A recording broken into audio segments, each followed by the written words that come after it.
আজকের আলোচনায় যাচ্ছি আমি।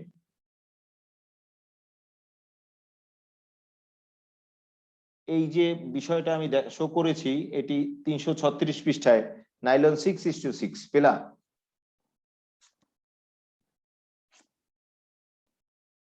তিনশো পৃষ্ঠা। জি স্যার। 336 পৃষ্ঠায় নাইলন 6:6।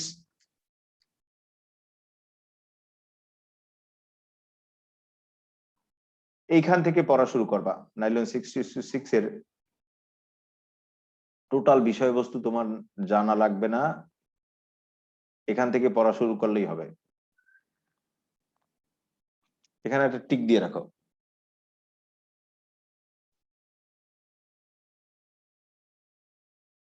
এখানে একটা টিক দিয়ে রাখো।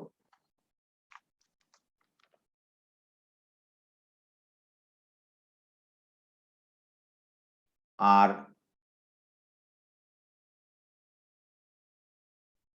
এখানে সবাই পেলা?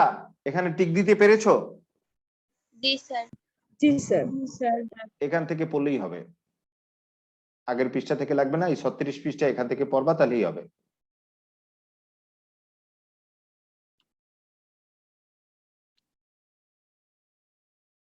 আর এরপরে যেগুলো যা আছে বিষয়বস্তু, এরপরে এই যে এছাড়ার পর থেকে আরগুলো বোর্ডের পরীক্ষার জন্য পড়া লাগবে না, অ্যাডমিশন টেস্টের জন্য পড়বা। এরপরে এই টপিকসের যা আছে সব অ্যাডমিশন টেস্টের জন্য পড়বা, বোর্ডের পরীক্ষার জন্য লাগবে না। লিখে রাখো প্রয়োজনে। এরপর থেকে বাকি সব অ্যাডমিশন টেস্ট। এই যে এছাড়া পর থেকে বাকি সব অ্যাডমিশন টেস্টের জন্য পড়বা।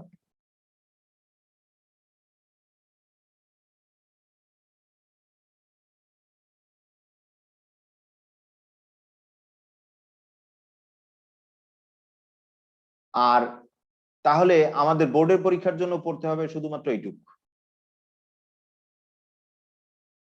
শুধুমাত্র এইটুক জানলেই চলবে। বাকি সব কিন্তু এখান থেকে লিখে নিয়েছো না, এছাড়া বাকি সব কিন্তু অ্যাডমিশন টেস্টের জন্য পড়বা। এখন দেখো নাইলন 6:6, এটা বেশ বোর্ডে পরীক্ষা আসে, খুব আসে। এটা একটু দেখাচ্ছি আমি,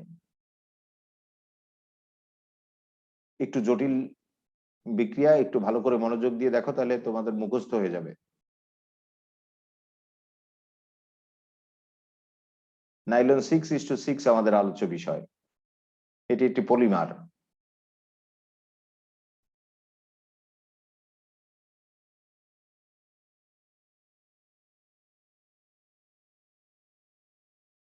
এই বিক্রিয়াটা দেখো, নাইলন 6:6 আমাদের আলোচ্য বিষয়।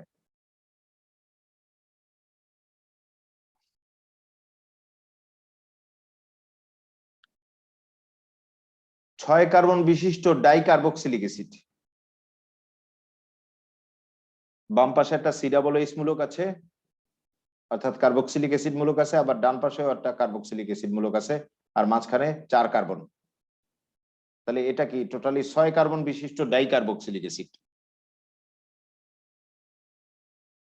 এটার নাম হলো হেক্সেন ডাইওয়িক অ্যাসিড, আর ট্রিভাল নাম আছে অ্যাডিপিক অ্যাসিড। আর মিথিলিন মূলক 6 বার,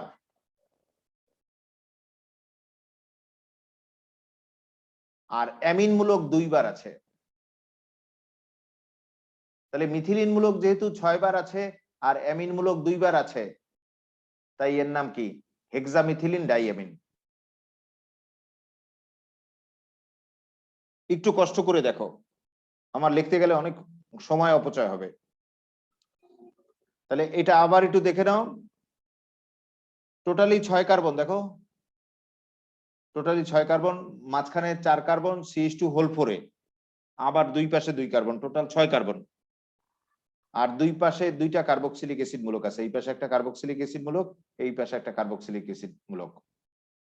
তাহলে 6 কার্বন বিশিষ্ট ডাইকার্বক্সিলিক অ্যাসিড, এটাকে বলা হয় হেক্সেন ডাইওয়িক অ্যাসিড। এর ট্রিভাল নাম হলো অ্যাডিপিক অ্যাসিড। আর এটা দেখো মিথিলিন মূলক 6 বার হেক্সামিথিলিন, আর অ্যামিন মূলক 2 বার ডাইঅ্যামিন। তাহলে টোটালি নাম হলো হেক্সামিথিলিন ডাইঅ্যামিন।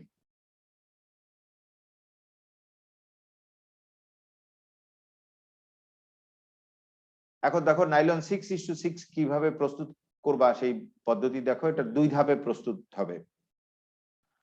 আর মনে রাখা তো বেশ শক্ত, মনে রাখাটা কৌশল বলছি।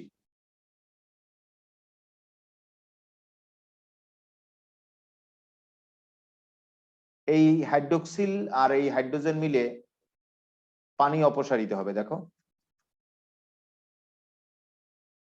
আর বাকিরা যুক্ত হয়ে যাবে। এখানে ডট চিহ্নটা আসলে ছাপায় ভুল উঠছে, ডট হবে না। তাহলে এই অংশ কোন অংশ? এই হাইড্রোক্সিল আর হাইড্রোজেন মিলে পানি অংশ অপসারিত হবে, এই পানি বের হয়ে গেছে। আর বাকিরা এসে মুখোমুখি যুক্ত হবে। যুক্ত হয়ে প্রথমে উৎপন্ন হবে মনোমার।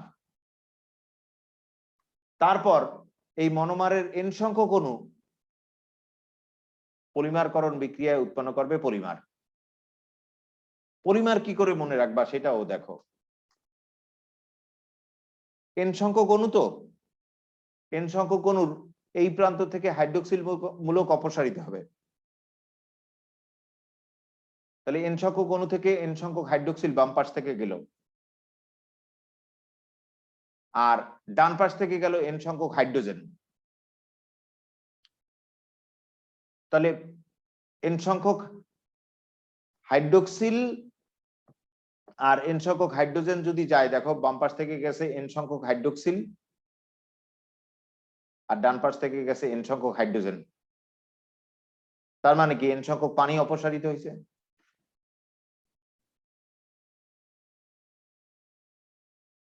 আর পলিমারটা মনে রাখবা কি করে দেখো, এন সংখ্যক হাইড্রোক্সিল আর এন সংখ্যক হাইড্রোজেন মিলে তো পানি অপসারিত হয়েছে। তাহলে এই পাশ থেকে যে হাইড্রোক্সিল চলে গেছে, সেই হাইড্রোক্সিল যে হাত দিয়ে আবদ্ধ ছিল সেই হাত হলো এই। আর এই পাশ থেকে যে হাইড্রোজেন চলে গেছে, সেই হাইড্রোজেন যে হাতে আবদ্ধ ছিল সেই হাতটা হলো এই। এই 2 হাত 2 দিকে প্রসারিত হয়ে সেই 2 হাত দিয়ে এন সংখ্যক মনোমার যুক্ত আছে। এন সংখ্যক মনোমার যুক্ত আছে মানে কি এটা পলিমার গঠিত হয়েছে। তাহলে আমি আবার বলছি, অন্য কালার দিয়ে আবার দেখাচ্ছি, সবাই একটু ভালো করে মনোযোগ দিয়ে দেখো। প্রথম স্টেপে এই 2 অংশ মিলে পানি অপসারিত হবে, আর বাকিরা যুক্ত হবে, আর কিছুই না। এখন তুমি বিক্রিয়া মনে রাখতে পারবা। দ্বিতীয়টায় এন সংখ্যক যে মনোমার আছে, সেই এন সংখ্যক মনোমারের এই প্রান্ত থেকে এন সংখ্যক হাইড্রোক্সিল অপসারিত হবে, আর এই প্রান্ত থেকে এন সংখ্যক হাইড্রোজেন অপসারিত হবে। তাহলে এন সংখ্যক হাইড্রোক্সিল আর এন সংখ্যক হাইড্রোজেন মিলে কি অপসারিত হবে? টোটালি এন সংখ্যক পানি অপসারিত হবে। আর এই প্রান্ত থেকে যে এন সংখ্যক হাইড্রোক্সিল অপসারিত হয়েছে, সেই হাইড্রোক্সিল যে হাতে যুক্ত ছিল সেই হাতটা লই। আর এই প্রান্ত থেকে যে এন সংখ্যক হাইড্রোজেন অপসারিত হয়েছে, সেই হাইড্রোজেন যে হাতে যুক্ত ছিল সেই হাতটা লই। এইভাবে 2 হাত 2 দিকে প্রসারিত হবে। সেই প্রসারিত 2 হাত দিয়ে এন সংখ্যক মনোমার যুক্ত থাকবে, আর এন সংখ্যক মনোমার যুক্ত থেকে যেটি গঠিত হবে সেটা কি? পলিমার। এখন তুমি বিক্রিয়া একটু লিখতে চেষ্টা করো, এমনি পেরে যাবা। এখন আমি বিবরণ বলতেছি। ক্লোরোফর্মে দ্রবীভূত এডিপিক অ্যাসিড আর হেক্সামিথিলিন ডাইএমিনের জলীয় দ্রবণ, এই দুইটাকে 280 ডিগ্রি সেলসিয়াস তাপমাত্রা উত্তপ্ত করলে ঘনীভবন বিক্রিয়ার মাধ্যমে নাইলন 6:6 এর মনোমার উৎপন্ন হয়। বলতে পারে স্যার ঘনীভবন বিক্রিয়া কেন? ক্ষুদ্র অণু যদি অপসারিত হয়ে বাকি অণুরা যুক্ত হয়, তাহলে সেই বিক্রিয়াকে কি বলা হয়? ঘনীভবন বিক্রিয়া। দেখো ক্ষুদ্র অণু পানি অপসারিত হয়ে বাকি ভারী অণুরা যুক্ত হয়েছে, তাহলে এটা কি? ঘনীভবন। এই নাইলন 6:6 এর যে মনোমার উৎপন্ন হয়েছে, সেই মনোমারের যদি পলিমারকরণ করা হয়, তাহলে নাইলন 6:6 পলিমার উৎপন্ন হয়।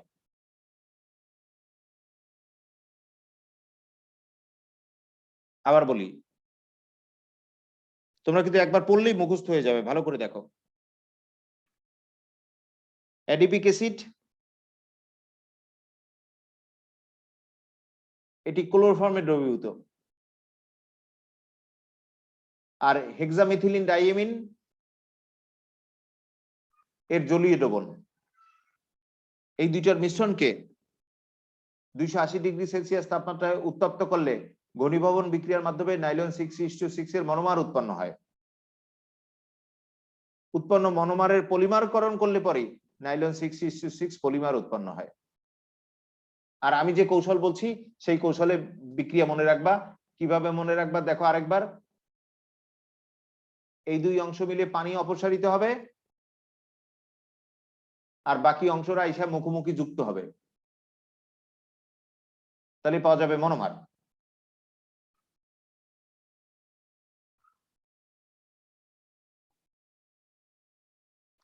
তারপর সেই মনোমার থেকে আবার উৎপন্ন হবে পলিমার। সেক্ষেত্রে এন সংখ্যক অণু নেওয়া হয় তো মনোমারের, এন সংখ্যক অণু থেকে এন সংখ্যক হাইড্রোক্সিল আর এন সংখ্যক হাইড্রোজেন মিলে এন সংখ্যক পানি অপসারিত হবে, আর এন সংখ্যক হাইড্রোক্সিল অপসারিত হওয়ার কারণে এখানে একটি ফাঁকা হাত তৈরি হবে, আর এখানে এন সংখ্যক হাইড্রোজেন অপসারিত হওয়ার কারণে এখানে একটি ফাঁকা হাত তৈরি হবে। সেই ফাঁকা হাত দিয়ে এন সংখ্যক অংশ যুক্ত থাকবে, আর এন সংখ্যক অংশ যুক্ত থাকার কারণে এটা কিন্তু পলিমার। তাহলে আমি ফাইনালি বলছি, শোনো,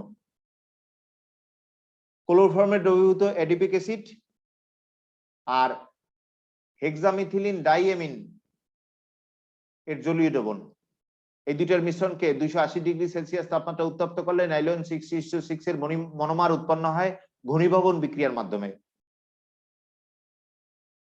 ঘনীভবন কেন? এই ক্ষুদ্র অণুরা বের হয়ে গিয়ে ভারী অণুরা যুক্ত হলে সেটাকে কি বলা হয়? ঘনীভবন। এই যে নাইলন 6:6 এর মনোমার উৎপন্ন হয়েছে, সেই মনোমারকে যদি পলিমারকরণ করো তাহলে নাইলন 6:6 এর পলিমার পাওয়া যাবে। আরেকবার বলি, ক্লোরোফর্মে দ্রবীভূত অ্যাডিপিক অ্যাসিড আর হেক্সামিথিলিন ডাইএমিনের জলীয় দ্রবণ, এই দুইটার মিশ্রণকে 280 ডিগ্রি সেলসিয়াস তাপমাত্রা উত্তপ্ত করলে ঘনীভবন বিক্রিয়ার মাধ্যমে নাইলন 6:6 এর মনোমার উৎপন্ন হয়। উৎপন্ন মনোমারের পলিমারকরণ করলে পরে নাইলন 6:6 এর পলিমার উৎপন্ন হয়। এক্ষেত্রে 6:6 নাম হয়েছে কেন সেটা শোনো।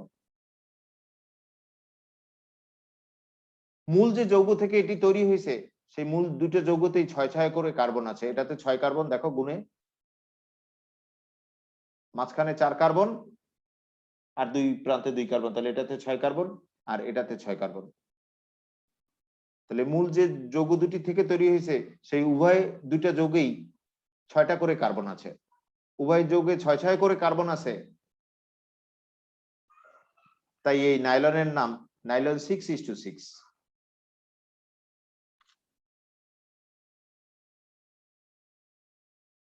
এটাই দাঁতের ব্রাশ আছে না, ব্রাশ ব্রাশ করি যে দাঁতের ব্রাশ, সেই ব্রাশের ব্রিসেল বানানো হয় এটা দিয়ে।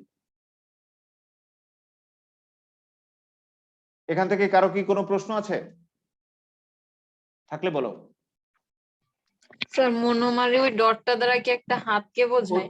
না, এই ডটটা দ্বারা কিছু না, ডটটা ভুলে আসছে ছাপায়, ডটটা হবে না, প্রিন্টিং মিস্টেক। আর কেউ কিছু বলবা?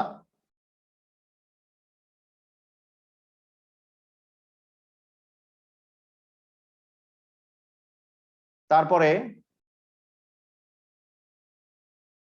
নাইলন 6 পলিমার উৎপাদন আমি দেখাই যাচ্ছি। এটা পরীক্ষায় আসে না, পরীক্ষার জন্য পড়ার দরকার নাই। আর অ্যাডমিশন টেস্ট পরীক্ষায় কিন্তু কোনো বিক্রিয়া আসবে না, ম্যাক্সিমাম অ্যাডমিশন টেস্টে বিক্রিয়া আসে না, খুব কম অ্যাডমিশন টেস্টে বিক্রিয়া আসে।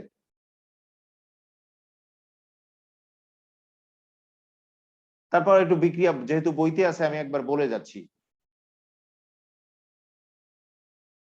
বিক্রিয়াটি বা বিষয়বস্তুটি দেখো সবাই, দেখো সবাই।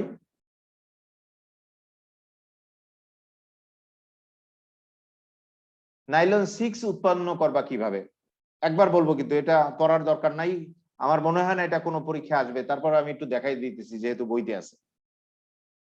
এই এই বিক্রিয়া আসার সম্ভাবনা নাই, তারপর বলছি। এটা দেখো, ফেনল,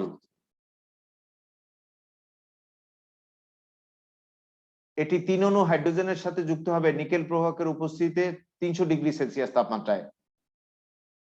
ফলে উৎপন্ন হবে সাইক্লোহেক্সানল।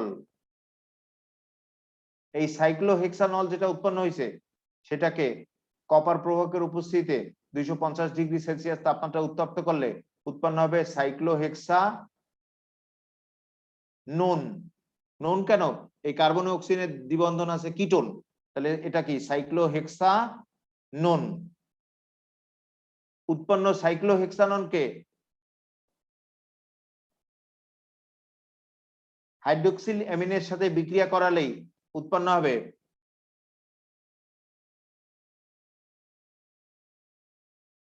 অক্সাইম সাইক্লোহেক্সানন। এইটুকু হলো অক্সাইম। অক্সাইম সাইক্লোহেক্সানন, সাইক্লোহেক্সাননের অক্সিজেন ছুটে অক্সাইম আসছে, তাই এর নাম অক্সাইম সাইক্লোহেক্সানন। উৎপন্ন অক্সাইম সাইক্লোহেক্সাননকে অম্লীয় অবস্থায় যদি বিক্রিয়া করাও, অর্থাৎ প্রোটনের সাথে যদি বিক্রিয়া করাও, তাহলে উৎপন্ন হবে ক্যাপারোল্যাকটাম। উৎপন্ন ক্যাপারোল্যাকটামের পলিমারকরণ করলে পরেই পাওয়া যাবে নাইলন 6 পলিমার। এই বিক্রিয়া অ্যাডমিশন টেস্টের জন্য পড়ার দরকার নাই, আমি বইতে আছে একবার বলে গেলাম, প্রয়োজনে আমি আরেকবার বলি, তোমরা যদি বুঝতে চাও বুঝে রাখো। ফেনল 3 অণু হাইড্রোজেনের সাথে যুক্ত হয় নিকেল প্রবাহকের উপস্থিতিতে 300 ডিগ্রি সেলসিয়াস তাপমাত্রায়। ফলে উৎপন্ন হয় সাইক্লোহেক্সানল, নল মানে অ্যালকোহল। উৎপন্ন সাইক্লোহেক্সানল, ও তোমাদের মনে হয় এটা ঢাকা পড়েছে, তোমরা তো বলো নাই। এখন কি দেখা যাচ্ছে?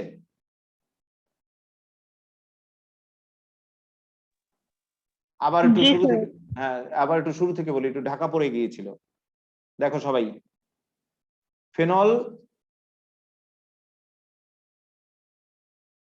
3 অণু হাইড্রোজেনের সাথে যুক্ত হয় নিকেল প্রবাহকের উপস্থিতিতে 300 ডিগ্রি সেলসিয়াস তাপমাত্রায়। ফলে সাইক্লোহেক্সানল উৎপন্ন হয়। উৎপন্ন সাইক্লোহেক্সানলকে কপার প্রবাহকের উপস্থিতিতে 250 ডিগ্রি সেলসিয়াস তাপমাত্রা উত্তপ্ত করলে সাইক্লোহেক্সানোন উৎপন্ন হয়। নোন কেন? এখানে কার্বন অক্সিজেনের দ্বিবন্ধন আছে কিটোন, তাই সাইক্লোহেক্সানোন। উৎপন্ন সাইক্লোহেক্সানোনকে হাইড্রোক্সিল অ্যামিনের সাথে বিক্রিয়া করালে অক্সাইম সাইক্লোহেক্সানোন উৎপন্ন হয়। এটুক হলো অক্সাইম আর বাকিটুক হলো সাইক্লোহেক্সানোন। এই অক্সাইম সাইক্লোহেক্সানোনকে অম্লের সাথে অর্থাৎ প্রোটনের সাথে বিক্রিয়া করালে ক্যাপারোল্যাকটাম উৎপন্ন হয়। ক্যাপারোল্যাকটামের পলিমারকরণ করলে পরে নাইলন 6 উৎপন্ন হয়। এটিও দাঁতের ব্রাশ তৈরিতে ব্যবহৃত হয়। আরেকবার দেখো, ফেনলকে 3 অণু হাইড্রোজেনের সাথে যুক্ত করা হয় নিকেল প্রবাহকের উপস্থিতিতে 300 ডিগ্রি সেলসিয়াস তাপমাত্রায়। ফলে সাইক্লোহেক্সানল উৎপন্ন হয়। উৎপন্ন সাইক্লোহেক্সানলকে কপার প্রবাহকের উপস্থিতিতে 250 ডিগ্রি সেলসিয়াস তাপমাত্রায় উত্তপ্ত করলে সাইক্লোহেক্সানোন উৎপন্ন হয়। নোন কেন? এটা তো কিটোন, কার্বন ও অক্সিজেনের দ্বিবন্ধন আছে। এই সাইক্লোহেক্সানোনকে হাইড্রোক্সিল অ্যামিনের সাথে বিক্রিয়া করালে অক্সাইম সাইক্লোহেক্সানোন উৎপন্ন হয়। এই অক্সাইম সাইক্লোহেক্সানোনকে অম্লের প্রোটনের সাথে বিক্রিয়া করালে ক্যাপারোল্যাকটাম উৎপন্ন হয়। ক্যাপারোল্যাপটামের পলিমারকরণ করলে পরে নাইলন 6 পলিমার উৎপন্ন হয়। এর দরকার নাই, পড়া দরকার নাই, আমি বলে গেলাম, বইয়ে আছে বলে গেলাম। এরপরে দেখো এইটাও একটু বলে যাই, যেহেতু বইয়ে আছে আমি একটু বলে যাই, এটাও পড়ার দরকার নাই, তারপর একবার তো একটু দেখবা বইয়ে আছে। আর আমি যা বাদ দিতেছি এগুলো বাদই দিয়ে দিও, এগুলো আর পড়ো না।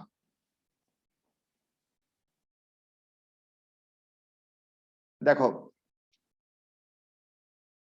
আমি এখন পৃথিবী বিখ্যাত পলিস্টার উৎপাদন দেখাচ্ছি। পলিয়েস্টার, পলিয়েস্টার পলিথিন টেরিথ্যালেট এর অপর নাম। এটাকে সংক্ষেপে বলা হয় পিইটি বা আরো সংক্ষেপে বলা হয় পিইটি। আবার বলছি, এটার নাম কি দেখো, পলিস্টার পলিথিলিন টেরিথ্যালেট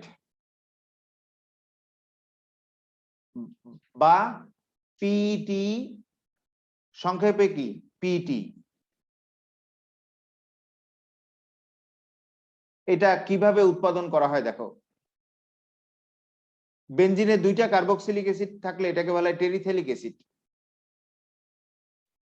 আর 2 কার্বনের অ্যালকিন ইথিন, ইথিনে যদি 2টা হাইড্রোক্সিল মূলক যুক্ত থাকে তাহলে বলা হয় ইথিলিন গ্লাইঅক্সাল। এই দুইটাকে অম্লীয় মাধ্যমে 200 ডিগ্রি সেলসিয়াস তাপমাত্রায় উত্তপ্ত করলে পলিয়েস্টার পলিইথিলিন টেরিথ্যালিন অর্থাৎ পিইটি বা সংক্ষেপে পিইটি উৎপন্ন হয়। আরেকবার বলি, বেনজিনে 2টা কার্বক্সিলিক অ্যাসিড যুক্ত থাকলে এটাকে বলা হয় টেরিথ্যালিক অ্যাসিড, আর ইথিলিনে 2টা হাইড্রোক্সিল মূলক যুক্ত থাকলে এটাকে বলা হয় ইথিলিন গ্লাইঅক্সাল। এই দুইটাকে অম্লীয় মাধ্যমে 200 ডিগ্রি সেলসিয়াস তাপমাত্রায় উত্তপ্ত করলে উৎপন্ন হয় পলিয়েস্টার পলিইথিলিন টেরিথ্যালেট, সংক্ষিপ্ত নাম পিইটি, আরো সংক্ষিপ্ত নাম হলো পিইটি। এখন বাকি সব তোমরা রিডিং পড়বা, বাকি সব থেকে প্রশ্ন আসতে পারে, এই বিক্রিয়া না আসুক বাকি সব থেকে প্রশ্ন আসতে পারে, এবং আসা সংখ্যাও অনেক। অ্যাডমিশন টেস্টে খুব বেশি প্রশ্ন আসে এখান থেকে, কারণ এখান দিয়ে তো কেউ পড়ায় না, স্যাররাও পড়ে না, কেউ পড়ায়ও না, স্টুডেন্টও পড়ে না, তাই ভালো মেধাবী স্টুডেন্ট যাচাই করার জন্য এখান দিয়ে প্রশ্ন আসে। বাকি সব রিডিং পড়বা, রিডিং পড়ার আগে একটু লিখে নাও খাতায়, রিডিং পড়ার বোঝার জন্য একটু লিখে নাও।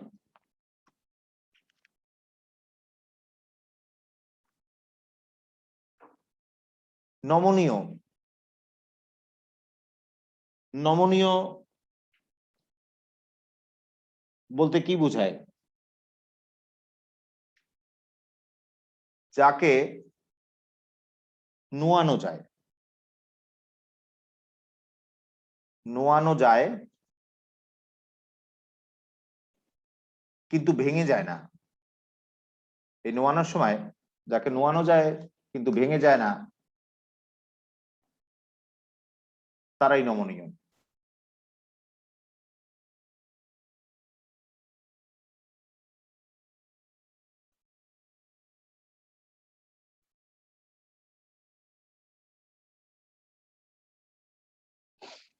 যাকে নোয়ানো যায় কিন্তু ভেঙে যায় না সেটাই হলো নমনীয় পদার্থ। এখন তোমার এগুলো একটু লিখে নিলে তোমাদের বুঝতে সুবিধা হবে।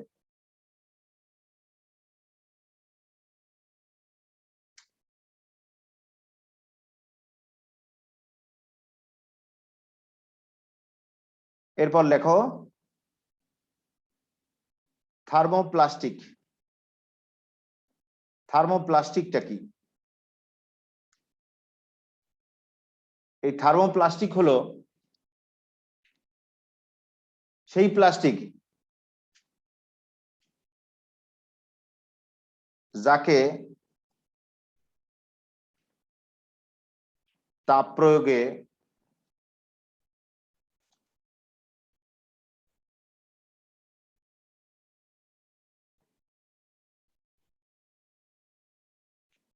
গলানো যায়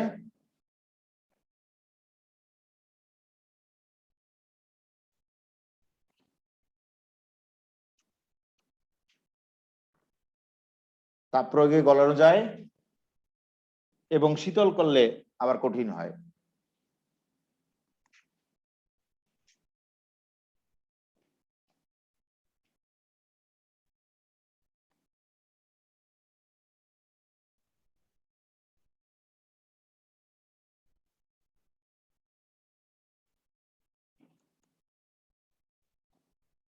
তাহলে বিষয়টা শোনো আরেকবার, যাকে তাপ প্রয়োগে গলানো যায় এবং শীতল করলে কঠিন হয়, এই সমস্ত প্লাস্টিককে বলা হয় থার্মোপ্লাস্টিক।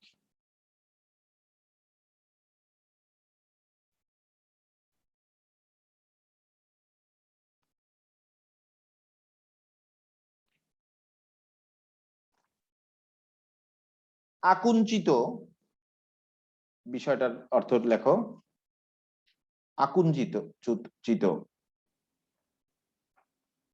আকুঞ্চিত।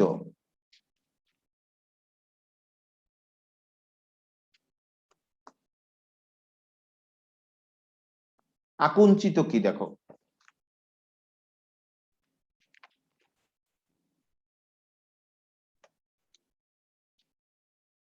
আকুঞ্চিত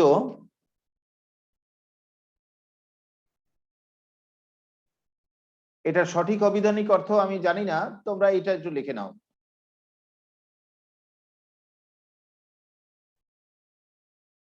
কোচকানো, কোচকানো আছে না, বা সংকুচিত, এইভাবে একটু লিখে নাও, তাহলে বুঝবা। ওই যে রাবার গুলো যেগুলো থাকে, রাবার গুলো তো কোচকানো বা সংকুচিত হয়ে থাকে, তারপর টানলে বড় হয়।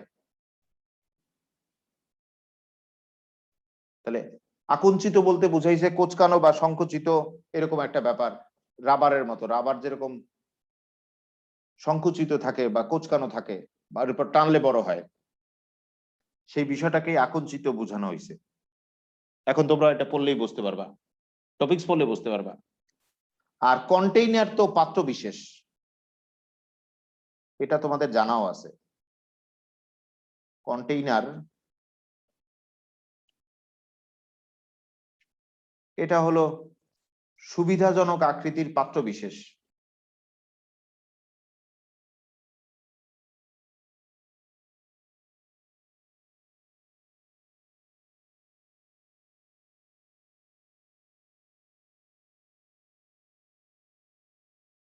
কন্টেইনার হলো সুবিধাজনক আকৃতির পাত্র বিশেষ।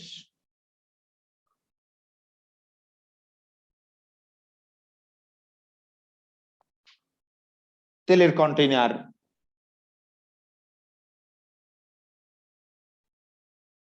তারপরে অন্যান্য তরলের কন্টেইনার, এইভাবে সুবিধাজনক আকৃতির পাত্র বিশেষকেই বলা হয় কন্টেইনার। এখন তোমরা বাকি অংশ রিডিং পড়ে নিও। এগুলো একটু লিখে নিয়েছো সবাই? জি স্যার। এখন তোমরা এই বাকি অংশ রিডিং পড়বা, এগুলো পড়ানোর আর দরকারই পড়বে না, বা বাকি অংশ টোটালি রিডিং পড়ে নেবা। রিডিং পড়ে যদি না বোঝো বলবা, সামান্য হতে পারে সমস্যা, আবার নাও হতে পারে। এরপর পরবর্তী টপিকসে যাও। পরবর্তী টপিকসে দাগিয়ে নাও আগে, না দাগালে কিন্তু বিপদ। তুমি কিন্তু 350 পৃষ্ঠার একটি অধ্যায় পড়ছো, তুমি যদি দাগিয়ে না নাও, টোটাল বই পড়তে চাও, তাহলে পৃষ্ঠা উল্টাইতে উল্টাইতে বা দাগাতে দাগাতে 2-3 দিন চলে যাবে, এত বড় চ্যাপ্টার। দাগিয়ে নেবা। এর পরের টপিকসের শুধুমাত্র এই প্যারা লাগবে প্রথমে, এই প্যারাটা ফার্স্ট ব্র্যাকেটের মধ্যে দাও। পেলা?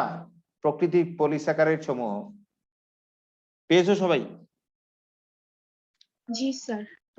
প্রাকৃতিক পলিস্যাকারাইড সমূহ, এই প্যারাটা লাগবে শুধু, দ্বিতীয় প্যারা।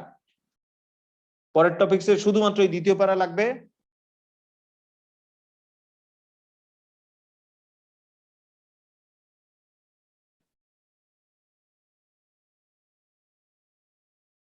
দাগিয়েছো সবাই? জি স্যার। গুড। এরপরে দেখো, তারপরে যেটা আছে,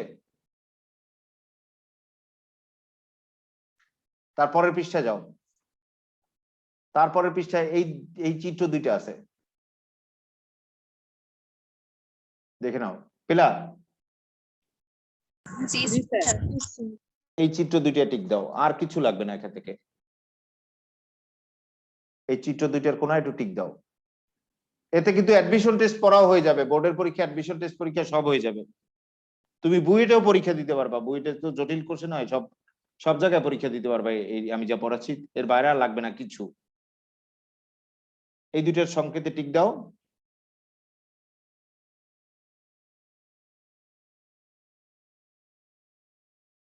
তাহলে একটু আগের যে প্যারা দাগিয়েছি সেই প্যারা আর এই দুইটা সংকেতের বাইরে আর কিছু পড়বা না। বলতে পারো স্যার বাকিগুলো যদি আসে, বাকিগুলো আমাদের পরবর্তী আলোচনা এমনি এসে যাবে, বাকিগুলো এমনিতেই এসে যাবে আলোচনায়। এখন দেখো,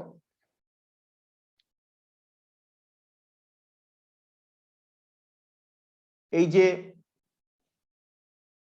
গ্লুকোজ এখানে আছে, গ্লুকোজ গ্লুকোজ যেটি আছে, সেই গ্লুকোজের কাঠামোটা দেখো। গ্লুকোজের কাঠামোতে এই কার্বনটাতে 4টা ভিন্ন গ্রুপ আছে, এই 2 নং কার্বনে। এই 1 নং কার্বন, এই পরেটা 2 নং, 3 নং, 4 নং, 5 নং, 6 নং, তা তো জানো। এই 2 নং কার্বনে 4টাই ভিন্ন গ্রুপ যুক্ত আছে, তাই এটা কাইরাল, এই জন্য স্টার চিহ্ন দিলাম। 3 নং কার্বনে এটাতেও 4টা ভিন্ন গ্রুপ আছে, এটাও কাইরাল, স্টার চিহ্ন দিলাম। 4 নং কার্বনেও 4টা ভিন্ন গ্রুপ আছে, এটাও কাইরাল, স্টার দিলাম। 5 নং কার্বনেও 4টা ভিন্ন গ্রুপ আছে, এটাও কাইরাল, স্টার চিহ্ন দিলাম। এইভাবে 4টা ভিন্ন একযোজী পরমাণু বা মূলক যদি কার্বনের সাথে যুক্ত থাকে, তাহলে সেই কার্বনকে বলা হয় কাইরাল। এটা কিন্তু কাইরাল না, দেখো এই 6 নং কার্বন কাইরাল না, কারণ এই কার্বন 2টা হাইড্রোজেনের সাথে যুক্ত আছে না, ভিন্ন গ্রুপ না তো। আর বলতে পারে স্যার 1 নং কার্বন, 1 নং কার্বন তো একযোজী না, দ্বিযোজী অক্সিজেনের সাথে যুক্ত আছে, দ্বিযোজীদের জন্য তো কাইরাল না। কোন জৈব যৌগের অণুতে কোন কার্বন যদি 4টা ভিন্ন একযোজী পরমাণু বা মূলকের সাথে যুক্ত থাকে, তাহলে সেই কার্বনকে বলা হয় অপ্রতিসম কার্বন বা কাইরাল কার্বন। মনে আছে সংজ্ঞা? তাহলে আবার একটু দেখে নাও। 2 নং কার্বনের কাঠামোটা দেখো, এটি 4টা ভিন্ন একযোজী পরমাণু বা মূলকের সাথে যুক্ত আছে, কাইরাল। অনুরূপভাবে 3 নং ও 4টা ভিন্ন একযোজী পরমাণু বা মূলকের সাথে যুক্ত আছে, এটাও কাইরাল। 4 নং ও কাইরাল, 5 নং ও কাইরাল। এই হলো গ্লুকোজের কাঠামোর। আর পেন্টোজ বা রাইবোজ এর কাঠামোতে দেখো, এটাতে 2 নং কার্বনের সাথে 4টা ভিন্ন গ্রুপ আছে, কাইরাল। 3 নং কার্বনের সাথে 4টা ভিন্ন গ্রুপ আছে, কাইরাল। 4 নং কার্বনের সাথেও 4টা ভিন্ন গ্রুপ আছে, এটাও কাইরাল। তাহলে এই গ্লুকোজে কাইরাল কয়টা বলো? গ্লুকোজে কাইরাল কয়টা? 4টা।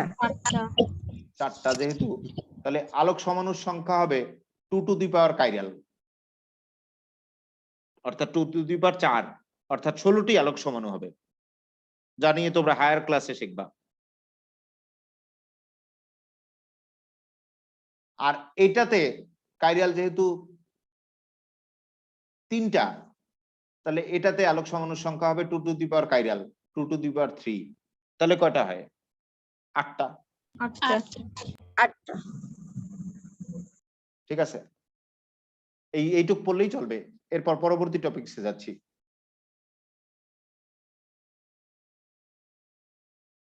এইটার পুরোটাই পড়া লাগবে,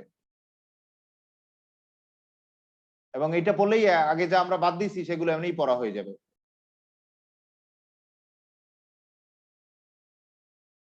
এটা ইম্পর্টেন্ট লেখো তো সবাই, ইম্পর্টেন্ট লেখো, গ্লাইকোসাইড বন্ধন। আর আমার ধারণা তোমরা যদি একটু মনোযোগ দিয়ে দেখো, তাহলে বোটানিতে এটা পড়তেই হবে না তোমাদের। গ্লাইকোসাইড বন্ধন ইম্পর্টেন্ট লেখো সবাই।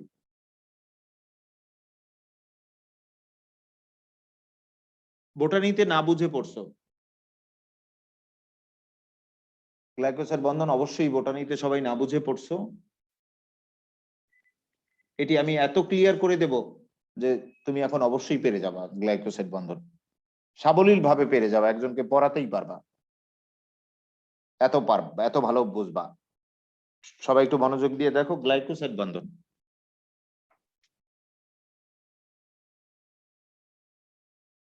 আমাদের আলোচ্য বিষয় হলো গ্লাইকোসাইড বন্ধন, এটা একটা ইম্পর্টেন্ট টপিকস।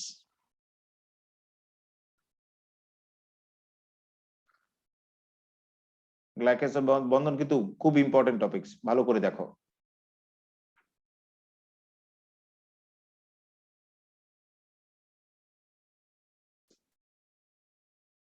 তোমাদের জানা আছে যে সমস্ত কার্বোহাইড্রেটের আদ্র বিশ্লেষণ করে আর কোনো মনোস্যাকারাইড উৎপন্ন হয় না, একটা থেকে একটাই উৎপন্ন হয়, তারা হলো মনোস্যাকারাইড। অর্থাৎ যে সমস্ত কার্বোহাইড্রেটকে আদ্র বিশ্লেষণ করলে একটি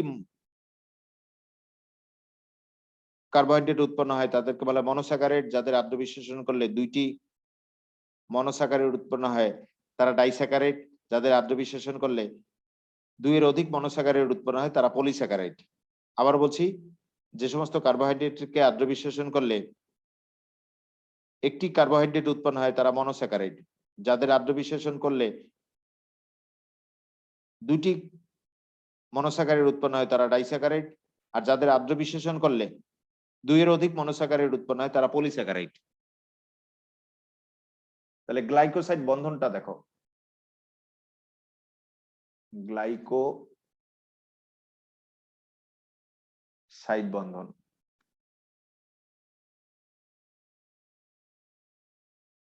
তোমরা বোটানিতে কিন্তু এটা দিয়ে কাজ সারতে পারবা। গ্লাইকোসাইড বন্ধন দেখো, দুই অণু মনোস্যাকারাইড, এই পাশে এক অণু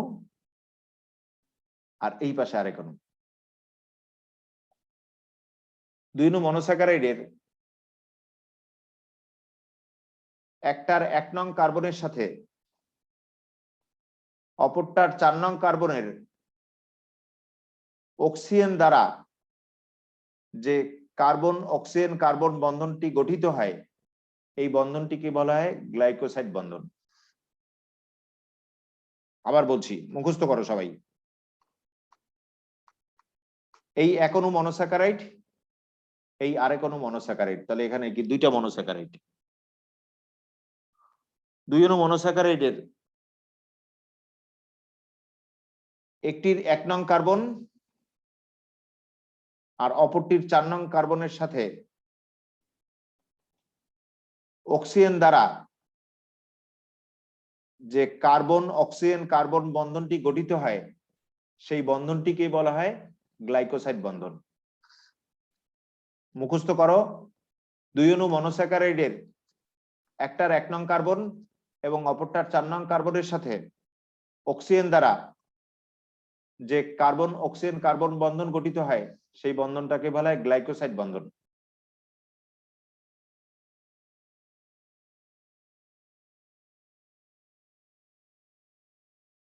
আর এই গ্লাইকোসাইড বন্ধনটি গঠিত হয় ঘনীভবন বিক্রিয়ার মাধ্যমে। এক্ষেত্রে এই দুইটার যে দুইটা হাইড্রোক্সিল মূলক থাকে, এটার একটা হাইড্রোক্সিল মূলক আর ওইটার একটা হাইড্রোক্সিল মূলক, এই দুইটা হাইড্রোক্সিল মূলক থেকে পানি অপসারিত হয় আর বাকিরা যুক্ত হয়। ধরো এটা থেকে হাইড্রোক্সিল গেল আর এটা থেকে হাইড্রোজেন গেল, তাহলে হাইড্রোক্সিল আর হাইড্রোজেন গেল মানে কি গেল, পানি গেল, অর্থাৎ পানি অপসারিত হলো। এই দুইটা হাইড্রোক্সিল মূলক থেকে পানি অপসারিত হয়ে রইল কি, অক্সিজেন। দেখো পানি অপসারিত হলে অক্সিজেন রয়, সেই অক্সিজেন দ্বারা 1 নং কার্বনের সাথে 4 নং কার্বনের বন্ধন হয়। মনে থাকবে তো? আবার বলছি, এই যে দুইটা মনোস্যাকারাইড, এই দুইটা মনোস্যাকারাইডের যে দুইটা হাইড্রোক্সিল মূলক আছে, সেই হাইড্রোক্সিল মূলক থেকে পানি অপসারিত হবে। কিভাবে? একটা গেল হাইড্রোক্সিল, একটা গেল একটা হাইড্রোজেন, তাহলে হাইড্রোক্সিল আর হাইড্রোজেন গেল মানে কি পানি অপসারিত হলো, অর্থাৎ ঘনীভবন বিক্রিয়া ঘটলো। ঘটে রইল কি, অক্সিজেন। এই রয়ে যাওয়া অক্সিজেন দ্বারা 1 নং কার্বনের সাথে 4 নং কার্বনের গ্লাইকোসাইড বন্ধন গঠিত হয়। এখন এক বিশেষ কৌশল তোমাদের বলতেছি, যে কৌশলে তুমি ডি গ্লুকোজ এমনিতেই মনে রাখতে পারবা। আগে দেখো বিটা ডি গ্লুকোজ দেখাচ্ছি আমি। বিটা ডি গ্লুকোজের গঠন দেখাচ্ছি।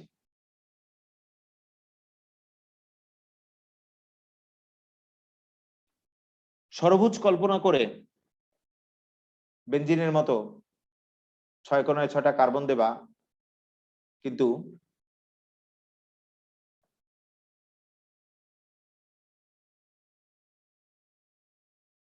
এই কোণাটা অক্সিজেন দেবা।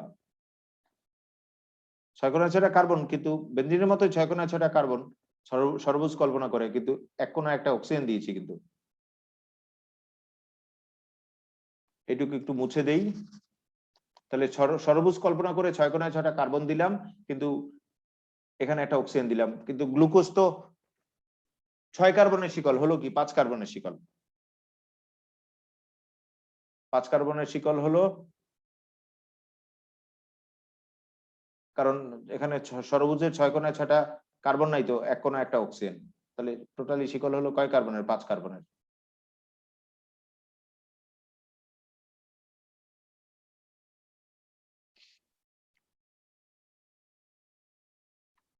আরেক কার্বন তো থাকবে, তাহলে গ্লুকোজ তো 6 কার্বনের শিকল, আরেক কার্বন দিলাম। এরপর ডান দিক দিয়ে ঘুরে ঘুরে নাম্বারিং করা হয় না? তাহলে এটা 1 নং কার্বন, তারপরটা 2 নং কার্বন, 3, 4, 5, 6, গ্লুকোজের 6 কার্বন। এখন বিটা ডি গ্লুকোজটা মনে রাখো, আলফা ডি গ্লুকোজ এমনি পেরে যাবা। বিটা ডি গ্লুকোজে 1 নং কার্বনে উপরে অ্যালকোহল মূলক আর নিচে হাইড্রোজেন পরমাণু। 1 নং কার্বনটা মনে রাখো, আর সব তুমি এমনিই পেরে যাচ্ছ। 2 নং কার্বন এর উল্টাটা হবে। 2 নং কার্বন উল্টিয়ে লিখবা, উপরে হাইড্রোজেন নিচে হাইড্রোক্সিল। 3 নং কার্বন আবার উল্টাবা, উপরে হাইড্রোক্সিল নিচে হাইড্রোজেন। 4 নং কার্বন আবার উল্টাও, উপরে হাইড্রোজেন নিচে হাইড্রোক্সিল। 5 নং কার্বন আবার উল্টাও, উপরে হাইড্রোক্সিল। হাইড্রোক্সিলটা কিসে থাকবে? কার্বনের সাথে যুক্ত থাকবে। হাইড্রোক্সিলটা যদি কার্বনের সাথে যুক্ত হতে হয়, তাহলে কার্বনে আবার 2 হাত ফাঁকা থাকে না? কার্বনের ফাঁকা হাতে আমরা কি দেই? হাইড্রোজেন দেই। দেখো আবার, এটা তো উপরে হাইড্রোক্সিল নিচে হাইড্রোজেন, তাহলে উপরে হাইড্রোক্সিল দিলাম। কার্বনের 4 হাত পূর্ণ করার জন্য বাকি 2 হাতে কি দেব? হাইড্রোজেন। তাহলে উপরে হাইড্রোক্সিল নিচে কি? হাইড্রোজেন।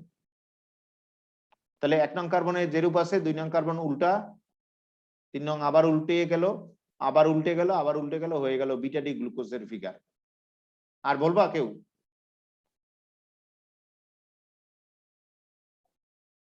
ভোলার বিষয় না স্যার। প্রয়োজনে আবার বলি, এই বোটানিতে খুব কষ্ট করে মুখস্থ করেছো। এইভাবে আরেকবার দেখো প্রয়োজনে। তুমি আলফা ডি গ্লুকোজ কিন্তু এমনি পেরে যাবে, আগে বিটা ডিটা শেখো। ষড়ভুজ কল্পনা করে 6 কোণায় 6টা কার্বন দেব। ষড়ভুজ কল্পনা করে 6 কোণায় 6টা কার্বন দেব, কিন্তু এই কোণায় কার্বন না দিয়ে দিলাম অক্সিজেন।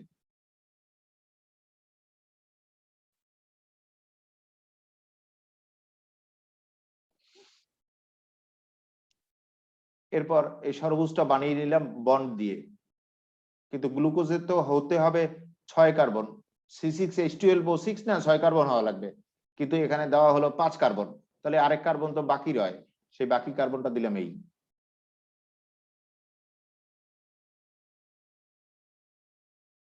এখন কিন্তু 6 কার্বন হয়ে গেল এই কার্বন দেওয়ার পরে।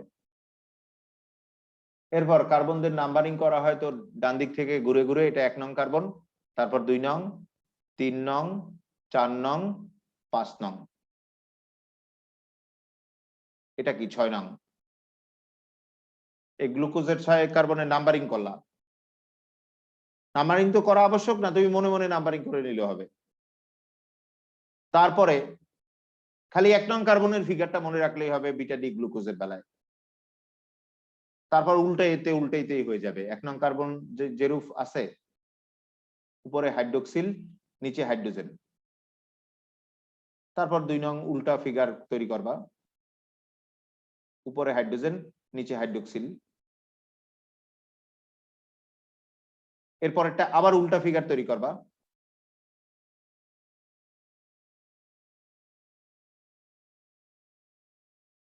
আবার উল্টা ফিগার,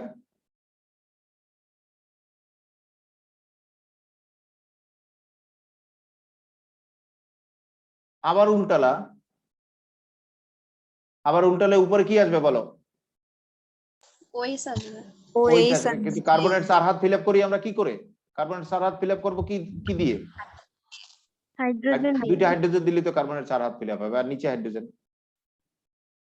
তাহলে এই হলো গ্লুকোজের কাঠামো। আর কোন বইতে দেখবা কি এই সামনের দিকের অক্ষরগুলো, মানে সামনের দিকের এই বন্ডগুলো একটু মোটা করে দেওয়া। বোটানি বইতে এইভাবে দেওয়া আছে, সামনের দিকের বন্ডগুলো মোটা করে দেওয়া। এটা বিশেষ কিছু না, এটা দেওয়া যে লাগবে এমন কোনো কথা না। এটা সামনে যারে দেখবা তারে তো মোটা দেখা যাবে, আর পিছনে দূরে যারে দেখবা তারে তো সরু দেখা যাবে। এই জন্য বুঝাইছে কে সামনের সাইডে কে পিছন সাইড, এটা কোনো আবশ্যক না। এটা তুমি না দিলেও চলে, একই লেভেলের বন্ড দিয়ে দেখাইলেও হয়। এখানে মোটা করে দেখাইছে যে সামনে সে তাকে তো মোটা দেখায়, আর যে পিছনে তারে তো চিকন দেখায়। এইভাবে করেছে কোনো বইতে, এইভাবে করেছে, মোটা মোটা করে দিয়েছে। এখন এই মোটা করাটা কোনো ব্যাপার না, এটা না দিলেও চলবে। বিটা ডি তো শিখলা, আলফা ডি কোনো ব্যাপার না। বিটা ডি আর আলফা ডি একই ব্যাপার, খালি 1 নং কার্বনটা উল্টাই দেবা। হুবহু বিটা ডি। আলফা ডিতে কি? আলফা ডি কার্বনে 1 নং কার্বনটা উল্টে যাবে। 1 নং কার্বনে তাহলে কি হবে বলো? স্যার ওএইচ উপরে হাইড্রোজেন, হাইড্রোক্সিল, নিচে হাইড্রোক্সিল। 1 নং কার্বনটা উল্টাই দিলে এটা কি হয়ে গেল? Alpha D. Alpha D. তাহলে বিটা ডিটা মনে রাখবা তো, ওই যে ওই কৌশলে বিটা ডি তুমি সবসময় মনেই রাখবা বিটা ডি। আর আলফা ডি তুমি পারবা 1 নং কার্বনটা উল্টানো। 1 নং কার্বনটা উল্টে দিলেই এটা কি হয়ে যাবে? Alpha D. তাহলে বিটা ডিটা মনে রাখবা, আর 1 নং কার্বনটা উল্টে দিলে আলফা ডি। আর কি কেউ বলবা এটা লাগবে বোটানির জন্য? আর পড়তে হবে? আর কষ্ট হবে? না স্যার। এইভাবে বোটানির সব সংকেত আমি সহজ করে দেবো। সব ডিএনএ আরএনএ যা আছে সব আর পড়তেই হবে না তোমাদের, এমনি পরীক্ষার সময় লিখে আসবা। ও কেমিস্ট্রির বিষয়, বুঝছো? আগে বোটানি জুলজি কোনো সাবজেক্টই ছিল না, ওটা কেমিস্ট্রির পার্ট হয়ে গেছে পরে।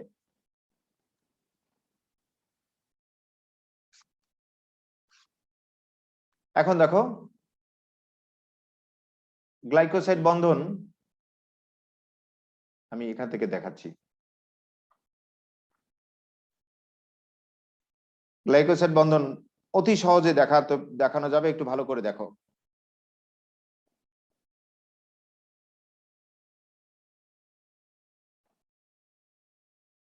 আলফা ডি আর বিটা ডির কাঠামো কিভাবে আঁকবা সেটা হয়তো তোমাদের আয়ত্ত হয়ে গেছে অলরেডি। দেখো আমি 2-3 মিনিটের মধ্যে ক্লাস শেষ করবো, একটু ভালো করে দেখে নাও, কেউ ক্লাস থেকে বেরোয় যায় না।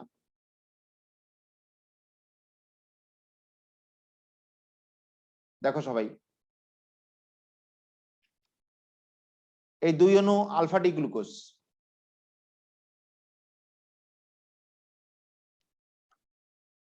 এই 2 অণু আলফা ডি গ্লুকোজের এটার 1 নং কার্বনের ওইস, এটার 4 নং কার্বনের ওইস, এই দুইটা ওইস থেকে এখনো পানি অপসারিত হবে। তাহলে দুইটা ওইস থেকে এখনো পানি অপসারিত হবে মানে কি, তাহলে রইবে কি, দেখো পানি অপসারিত হলে রইবে কি, অক্সিজেন রইবে।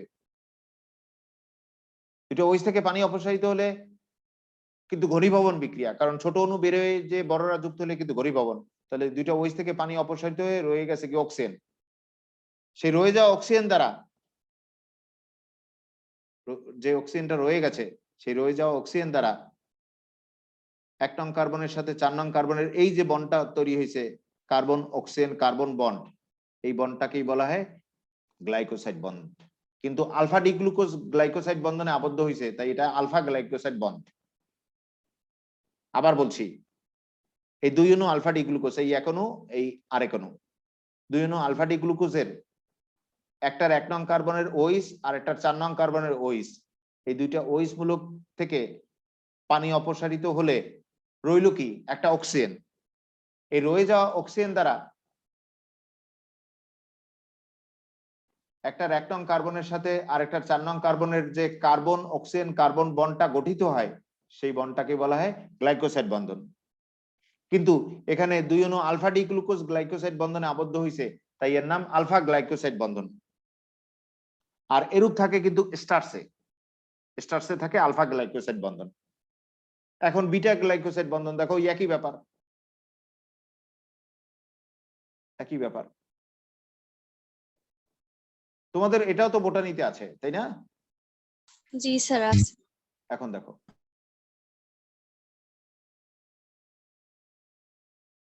এখানে 2 অণু বিটা ডি গ্লুকোজ, আমি কিন্তু এট ফার্স্টের আঁকা শিখাইছি বিটা ডি গ্লুকোজ, এই এখনো বিটা ডি গ্লুকোজ, এই আরেকোনো বিটা ডি গ্লুকোজ। 2 অণু বিটা ডি গ্লুকোজের একটার 1 নং কার্বনের ওইস মূলক আর একটার 4 নং কার্বনের ওইস মূলক, এই দুইটা ওইস মূলক থেকে কি অপসারিত হলো, পানি অপসারিত হলো। তাহলে রইলো কি বলো আবার, অক্সিজেন। রইলো অক্সিজেন। সেই অক্সিজেন দ্বারা, রয়ে যাওয়া অক্সিজেন দ্বারা একটার 1 নং কার্বনের সাথে আর একটার 4 নং কার্বনের এইভাবে কোনাকুনি ভাবে যে বন্ডটা গঠিত হয়েছে অক্সিজেন দ্বারা, সেটাই হলো গ্লাইকোসাইড বন্ধন। কিন্তু এটাতে 2 অণু বিটা ডি গ্লুকোজ গ্লাইকোসাইড বন্ধনে আবদ্ধ হয়েছে, তাই এর নাম কি, বিটা গ্লাইকোসাইড বন্ধন। আরেকবার দেখো, তাহলেই তোমাদের হয়ে যাবে মুখস্থ। 2 অণু বিটা ডি গ্লুকোজ, এই 2 অণু বিটা ডি গ্লুকোজের একটার 1 নং কার্বন আর একটার 4 নং কার্বনের যে দুইটা ওইস মূলক আছে, সেই দুইটা ওইস মূলক থেকে এখনো পানি অপসারিত হয়ে রয়ে যাবে অক্সিজেন। সেই রয়ে যাওয়া অক্সিজেন দ্বারা একটার 1 নং কার্বনের সাথে একটার 4 নং কার্বনের যে কার্বন অক্সিজেন কার্বন বন্ডটা গঠিত হবে, সেই বন্ডটাকেই বলা হয় গ্লাইকোসাইড বন্ড। কিন্তু 2 অণু বিটা ডি গ্লুকোজ গ্লাইকোসাইড বন্ডে আবদ্ধ হয়েছে, তাই নাম এর বিটা গ্লাইকোসাইড বন্ড। তাহলে এখানে এইটুকু মনে রাখলে হবে, আর তো কোথাও কোনো পরিবর্তন হয় নাই। আর বিটা গ্লাইকোসাইড বন্ড থাকে সেলুলোজে, তাহলে আলফা গ্লাইকোসাইড বন্ড থাকে কিসে জানো বলছিলাম, মনে আছে? এস্টার্স। আর বিটা গ্লাইকোসাইড বন্ধন থাকে সেলুলোজে। এরপরে বইতে আর 3টা টপিকস আছে, এই 3টা একটু পড়ে নেবা। তোমরা এটা অবশ্যই পড়েছো, না বুঝলে আমাকে বলবা, এগুলোর পড়ানোর মানেই হয় না, এগুলো রিডিং পড়া। এই যে নিচে আছে বইয়ে, সেলুলোজ, স্টার্চ আর গ্লাইকোজেন, পাইলা? জি স্যার। এই 3টা একটু পড়ে নিও, রিডিং পড়ে নিও তোমরা। এটা আমি পড়ালাম না, যদি সমস্যা হয় আমাকে বলো আগামী ক্লাসে। তাহলে এই পর্যন্ত থাকলো আজকে। তোমরা যদি ভালো রেসপন্স করো তাহলে কিন্তু আমি বোটানি অনেক কিছু সহজ করে দেব। বোটানির জটিল সংকেত পড়তেই হবে না, একবারে তোমার মুখস্থ করাই ফেলবো। আজকে এই পর্যন্ত থাকলো, আর কেউ কিছু বলবা?